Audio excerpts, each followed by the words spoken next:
Bienvenue sur Only Up to You saison 2. Vous recherchez des coups de boost, de la motivation et du bousculement en toute bienveillance? Ça tombe bien, c'est ma passion. Je m'appelle Jennifer Picci, je suis psychologue et coach de vie certifiée et ça fait depuis plus de 5 ans que je vous accompagne dans l'atteinte de vos objectifs. Parler et comprendre, c'est bien, mais mettre en application, c'est là que le défi commence. Et ça ne tient qu'à vous.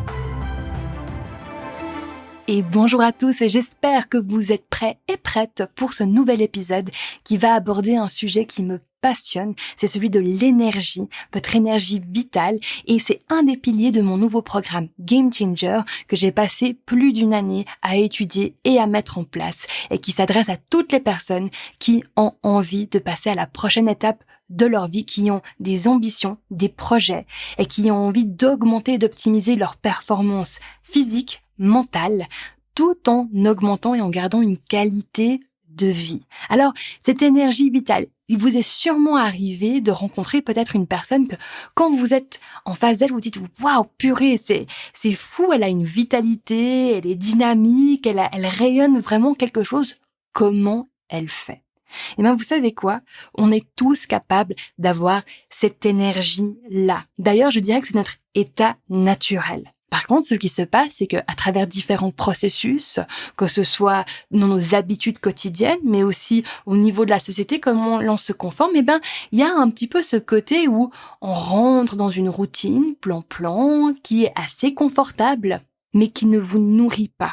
Et qui ne va pas vous donner ce petit truc, cette étincelle où vous vous réveillez et vous vous dites « Yes, let's go ».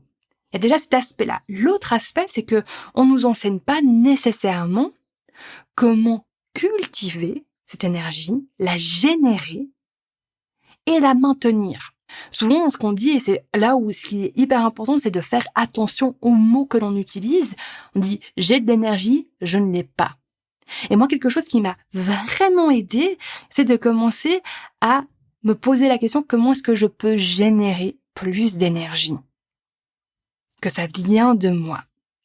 Alors pour ça, il y a beaucoup de techniques et dans le cadre en fait de ce programme, on va vraiment plus en profondeur. Mais aujourd'hui, j'avais envie de partager avec vous un petit peu les bases parce que je trouve que ces bases, elles sont vitales et tout le monde mérite de les connaître et de les avoir. Vous allez voir, il y a certaines choses que vous allez dire, oui, mais c'est du bon sens et de la logique. Mais ce qui fait partie du bon sens n'est pas nécessairement pratique courante. Ce que l'on sait qu'on devrait faire n'est pas forcément ce que l'on fait. Et il y a ce décalage. Et l'idée, c'est à un moment donné de faire une inversion dans ce que l'on estime être réellement important dans nos systèmes de valeurs pour nous permettre et nous autoriser à être en premier plein d'énergie, revitalisé, avant d'être en train de donner cela à tout le monde ou que le monde, l'environnement, prennent cette énergie, que ce soit votre énergie mentale, émotionnelle, physique,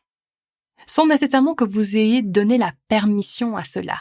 Vous allez voir, c'est assez subtil, mais c'est franchement ces petits éléments qui font qu'il y a un changement profond qui se fait à l'intérieur de vous. Alors on va rentrer un petit peu dans ces concepts de l'énergie vitale. Et vous savez que j'adore les métaphores. Alors je vais vous inviter à imaginer que votre énergie vitale, ça peut être comme 3 cercles concentriques en 3D. La couche superficielle, la première couche que vous allez voir, représente cette énergie quotidienne qu'il est possible pour vous de dépenser et que vous arrivez facilement à revitaliser en dormant une nuit, etc. Cette énergie que l'on peut, dépenser tous les jours et puis on sait que en dépensant que cela tous les jours, on va pouvoir durer dans le temps. Généralement, on a accès à cette énergie lorsqu'on vient juste de revenir de vacances, pourvu que ces vacances ayant été des vacances ressourçantes pour vous. Ensuite, on a cette deuxième couche.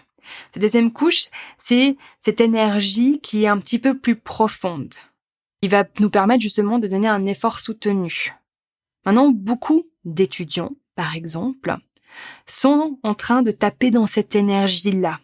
Et ce qui se passe très souvent, c'est que une fois que l'on a terminé, par exemple, nos études supérieures, on rentre directement dans la vie professionnelle et il n'y a pas forcément eu le temps de ressourcer cette deuxième couche d'énergie intérieure qui est une énergie un petit peu plus vitale. Donc il y a beaucoup de personnes qui commencent leur vie professionnelle en étant déjà dans un déficit léger de cette énergie vitale. Maintenant, l'être humain est bien fait, on s'en rend pas forcément compte.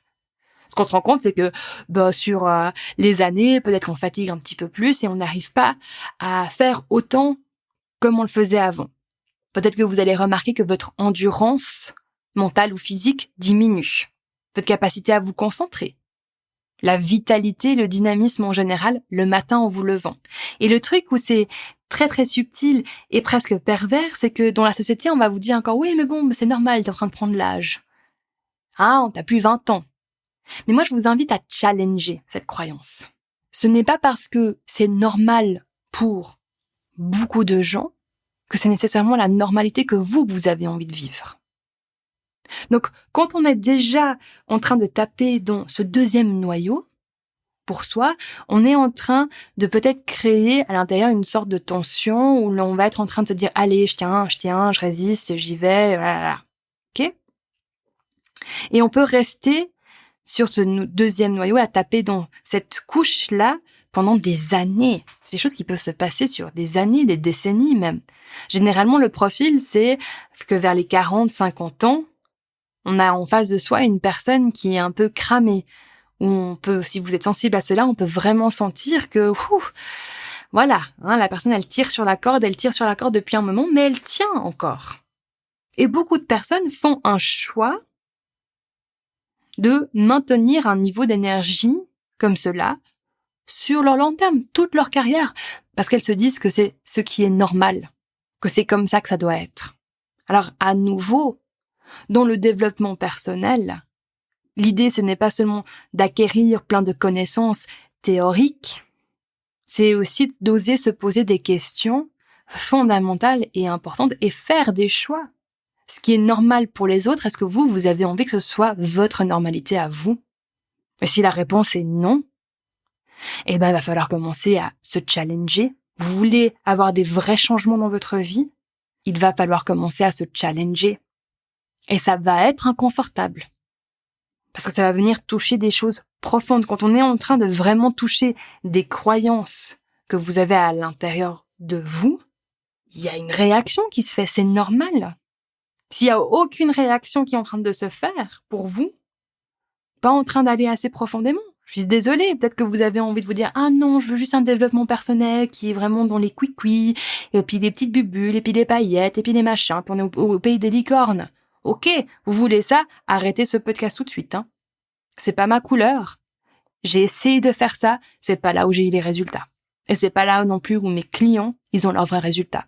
C'est quand on ose entrer dans cet inconfort. Et qu'on s'y engage.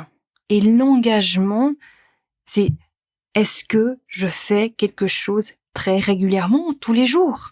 L'engagement, c'est pas juste un jour j'ai été faire un week-end de développement personnel. Ils sont super les week-ends de développement personnel, mais moi ce qui m'intéresse, c'est de savoir et après t'en as fait quoi? Comment tu l'as mis en pratique? Et si vos réponses sont j'ai pas pu parce que j'avais pas le temps, et puis après j'ai essayé, mais j'ai arrêté parce que voilà, mais tu sais c'est difficile. Oui, je sais que c'est difficile. C'est un effort, mais un choix aussi de se dire là je libère du temps pour ça, pour faire ce qui est bon pour moi, pas dans l'immédiat. Parce que peut-être vous n'allez pas avoir des résultats tout de suite, mais que vous savez que dans X temps, en pratiquant régulièrement, il va y avoir des effets indéniables et surtout des effets solides et stables qui vont tenir et que vous allez pouvoir utiliser. C'est ça aussi où cette énergie vitale, elle devient intéressante. C'est que c'est pas une énergie vitale qui est dans une espèce de pic d'intensité. On se dit « Waouh, là j'ai plein d'énergie, je vais pouvoir faire 20 000 trucs et je m'éparpille. » C'est comme une sorte de moteur qui ronronne de plus en plus et de manière constante et stable. Et cette stabilité-là, entretenir cette stabilité-là, elle demande de faire des choix et de s'y tenir qui sont un petit peu différents. Et que peut-être le reste du monde avec lequel vous entretenez des relations ne va pas comprendre. Et à ce moment-là, il va falloir rester aussi intégré, ancré et dire « Ouais, d'accord, Combien même ces personnes-là ne comprennent pas pourquoi je choisis, par exemple, d'arrêter de boire un verre au bout du deuxième verre, combien même elles ne le comprennent pas, moi je sais que je suis en train de faire ça parce que il y a quelque chose de bien plus grand que moi qui est en jeu. Et ce truc qui est bien plus grand que vous, c'est ce qu'on appelle votre mission. Mais votre mission de vie, ça doit pas être quelque chose de grandiose. Ça peut être tout simplement d'être vraiment cette personne pour vos proches et les membres de votre famille qui apportent quelque chose, qui contribue. Si vous avez un projet, un rêve, c'est de le voir se concrétiser, peu importe l'échelle à laquelle c'est. Vous n'avez pas besoin de viser les étoiles pour vous justifier à vous-même le fait de vouloir faire de votre énergie vitale et de votre dynamisme personnel une priorité. Ça peut être tout simplement avoir envie de dire, tiens, moi, la journée, quand je rentre du travail, j'ai envie de pouvoir être présent avec ma famille, mes enfants. Tiens, moi, quand on arrive au week-end, j'ai envie de me dire, chouette, je vais pouvoir profiter de faire quelque chose de complètement différent. Vous savez, les personnes qui vivent leur semaine dans le but d'arriver au week-end pour enfin être soulagées, avoir du plaisir, c'est un choix de vie. Le problème, c'est qu'on n'a pas assez d'exemples autour de nous qui vont défaire cette croyance collective que quand on se donne à fond au travail, il faut qu'on se sacrifie, que le succès est associé à une forme de sacrifice de notre santé, de notre vitalité. Alors je ne dis pas que c'est facile.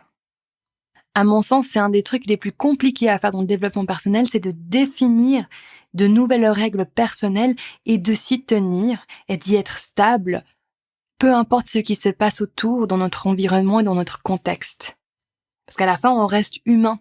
Puis on a des biais naturels qui vont faire que on se conforme parce que on a aussi un besoin d'appartenance, de sentir que l'on fait partie de quelque chose.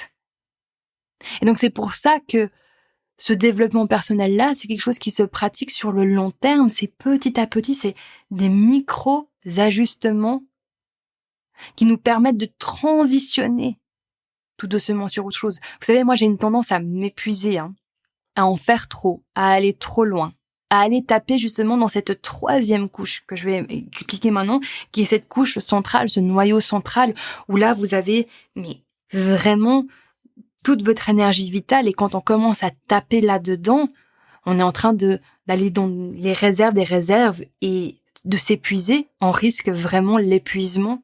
Et l'épuisement, vous savez, c'est pas juste j'ai vraiment envie de dormir. Ça encore, ça va. C'est quand tout d'un coup, il y a cette impression d'être vide, vous ne pouvez plus ressentir. Vous pouvez regarder autour de vous et voir que tout va bien, tout roule. Il y a tout pour être heureux, mais vous n'arrivez pas à le ressentir. Et ça, c'est un énorme indicateur qu'il y a un épuisement émotionnel. Et là, c'est à vous de vous poser les questions importantes. Vous avez envie d'être dans cet état-là encore combien de temps ? Et quand vous vous posez cette question, ou peut-être que quand vous m'entendez le dire, peut-être qu'il y a directement un dialogue intérieur là qui se passe et vous dites « Ouais, mais Jen, tu comprends pas. Tu te rends pas compte. Tu dis ça. » Oui, je me rends compte. Oui, je sais exactement ce que je suis en train de dire. La question que vous devez vous poser, c'est à quoi ça vous sert de maintenir encore toutes ces raisons, entre guillemets, toutes ces excuses. Parce qu'à un moment donné, vos bonnes raisons deviennent des excuses qui vous empêchent de faire ces changements intérieurs. C'est comme si vous êtes accroché peut-être à des systèmes de croyances, de règles intérieures que vous n'avez pas le droit de faire ces choses que je vais énumérer maintenant parce que vous ne pouvez pas laisser tomber les autres comme cela ou que c'est impossible. Donc, pour commencer à dépatouiller tout ça, il y a une première chose qui est fondamentale, c'est de prendre le temps de vous mettre vraiment au clair avec ce qui est réellement important pour vous. Mais le plus important, de différencier en fait toutes les choses que vous aimeriez pouvoir faire, être représenté, et vraiment revenir à l'essentiel. Qu'est-ce qui est réellement important et de vous connecter à cela quotidiennement. Qu'est-ce qui est réellement important pour vous? C'est ok si vous n'avez pas la réponse tout de suite là maintenant, c'est ok.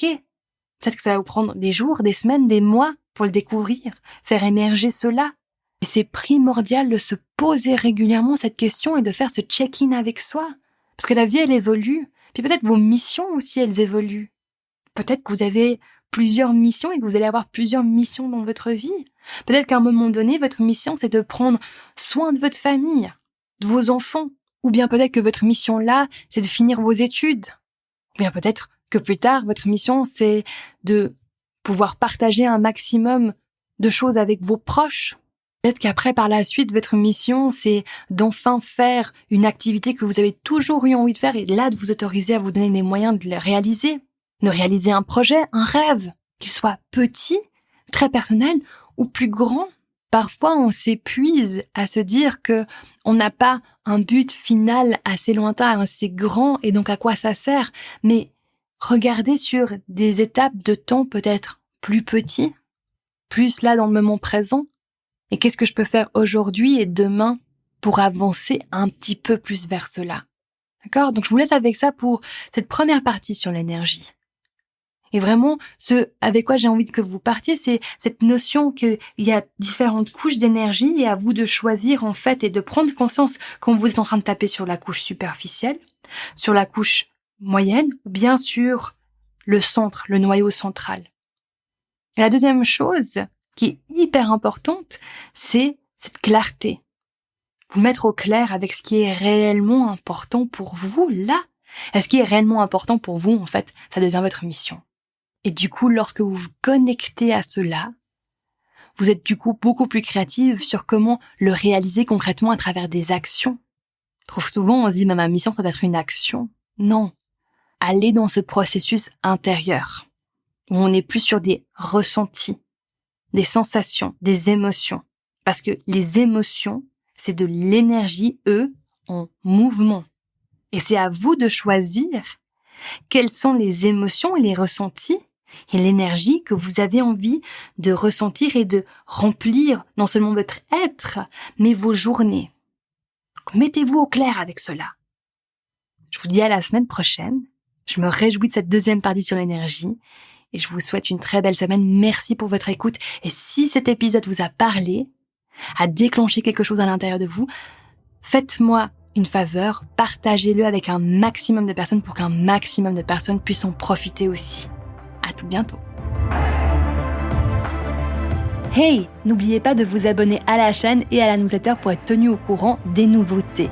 Vous avez toutes les informations en note de podcast. Si vous êtes prêt à investir sur vous-même, le programme Game Changer est fait pour vous. C'est un programme premium exclusif qui va vous donner les clés réelles du changement.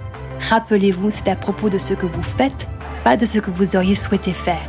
Et ça ne tient qu'à vous.